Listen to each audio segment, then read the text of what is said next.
What is up, YouTube? Welcome back to the channel. I hope you guys are having a wonderful day. For those of you that are brand new to the channel, I really want to welcome you guys. Thank you all for subscribing. You guys have been absolutely amazing. We've been growing the channel exceptionally fast so far, so thank you all for the amazing support. Now, if you guys would like to join our Discord and ultimately just kind of interact with one another, the Discord is really about helping one another with his finance, leadership, or just overall aspect of life, gameplay, and anything in general. So join the Discord, talk to me, talk to everybody in general, and then just kind of ask for advice, and I pretty much respond to everybody. So, get in there, talk to us, and then just kind of let us know. Today's video, I'm going to kind of dissect and go more in depth when it comes to leadership, because it's something I'm extremely passionate about. Now, leadership is something that I have used, whether it's in my video game aspect of things, whether it's in my professional military life, or whether it is just in the business aspect of things when I'm making money. So what is really leadership and why it is so needed in general? So leadership can benefit you in so many ways, but in order for you to become a good leader, there's one of the key aspects I always promote is you need to be a good follower, which is you have to learn to listen to others. You have to learn to really just kind of give yourself into others and kind of just follow the footsteps. Follow someone at first, listen to what they do, see what they're successful at, see what they fail at, and then kind of mold yourself into that. Because one of the key things is the first couple of years you become arrogant in a sense, because you're trying to already go to step 10 without taking the first couple of steps of following someone and kind of seeing them as your mentor in a sense. Because not everyone has got 100% of leadership, not everyone is a successful leader, but some people have some good aspect of leadership as well as bad aspect of leadership. So what you need to do in order for you to be a great leader is really kind of find out what they do wrong, or particularly that you don't agree with, and just don't repeat that, and really find out what they do right and just kind of mold yourself into that aspect of things. But don't just stick to one person, view a different aspect of things. So the great thing about being in the military in general is that I have hundreds and hundreds of thousands of leaders all around me at all time, whether you're just joining the service or you've been in the service for quite some time. You have some sort of leadership trait because that's what they mold you into, specifically in boot camp. They really teach you to you have to think on your own in aspect of things. So it's one of those things that you have to kind of figure out on your own little by little, but in order for you to become a successful leader and really become a lot better as you go, you really have to find yourself and really kind of look into what people provide for you and what people don't provide for you, and really kind of find out what you feel is right in order for you to take care of others.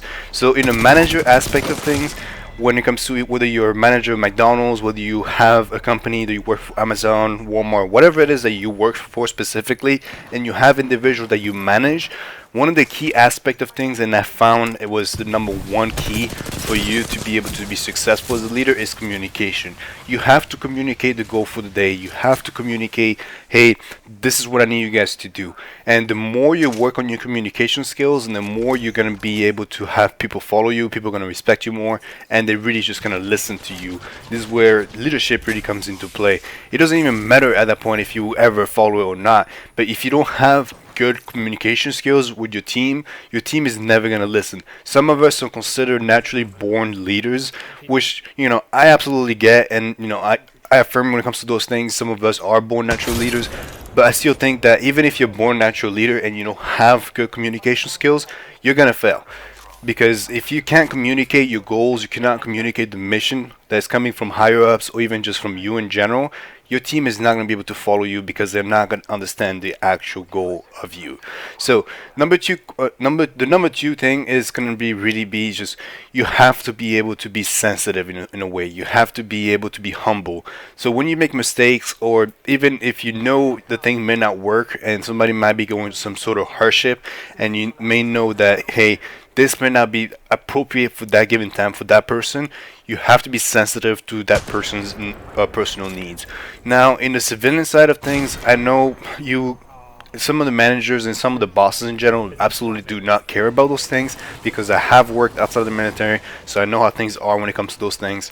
So you really need to kind of give yourself a step back, find out exactly what's going on, find out that person's situation, and kind of mold yourself in a sense to give them a task that they can potentially succeed at within that time frame, whatever they're going through and whatever it is. This is what I'm saying. You need to be sensitive to each individual workers, and not only workers, just people that you lead in general.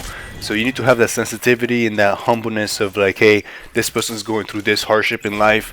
Let me try and mold them a little bit and kind of give them something that I know they're good at. This is their strength, and really kind of give them that specific tool in order for them to succeed. Don't just set them up for failure, because then it's going to make them fail.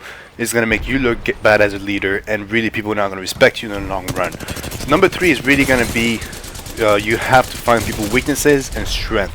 As a leader, whether you're a manager, a boss, or just leading, a sports team, really, you need to find your team's weakness and strength. Every single one of us is strong at something, and every single one of us is weak at something. Some of us might be stronger communicators, some of us might be stronger doers, some of us might be stronger just kind of as a face. You really are the face of the company.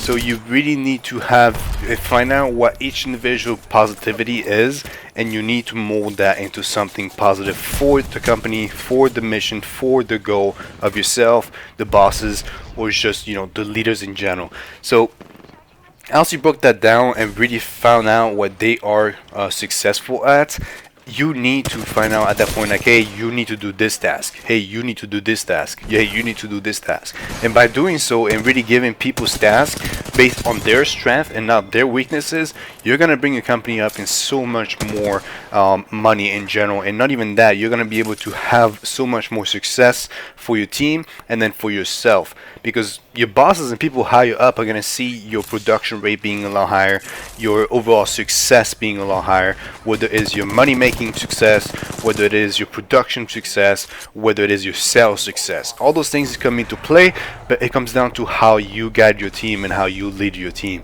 because you need to set up the tone and you need to set all those things up. Alright guys, if you guys enjoyed this video, hit a thumbs up, hit the subscribe icon. Let me know in the comment section what you guys think. I'm already working quite a bit of videos for this week, but I will be doing a video down the road for season 5 for those of you kind of trying to figure out things on Apex with all the nerfs and stuff like that. So stay tuned for that one. Thank you all for watching. Have a wonderful day. See you next time.